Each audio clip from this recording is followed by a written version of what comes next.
तो काफी जगह है। इसके साथ ये पार्क है, ये सर पिछले 2 सालों में बना है सर। इसके कोने में एक और स्कूल है, ये देख रहे हैं आप, ये छोटा सा, ये एक आर्मी पब्लिक स्कूल है, हमने शुरू किया था। तो कंस्ट्रक्शन शुरू हुई है ना सर, आप देखें तो ऑलरेडी एक बिल्डिंग है, ये 50 बेडेड हॉस्पिटल है सर जीटीए का, वो वाला जी।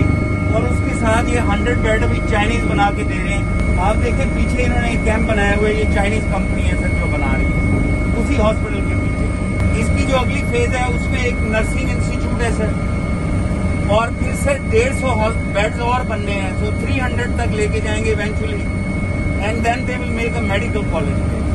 सो this is all Chinese but in phases. Tower लगाया स्पेशली यूकोन का, बट ये है कि फिर भी ये अपना भी बंदोबस्त करते हैं, कैप्टिव पावर इन्होंने की है।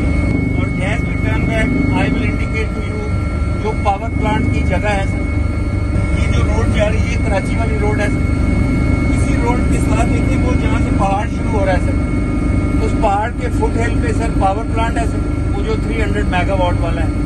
वहीं पे सर कोई हल्की सी बिल्डिंग आपको नजर आ रही है, AM99 के नाम से अभी एक रिजॉर्ट बना है सर।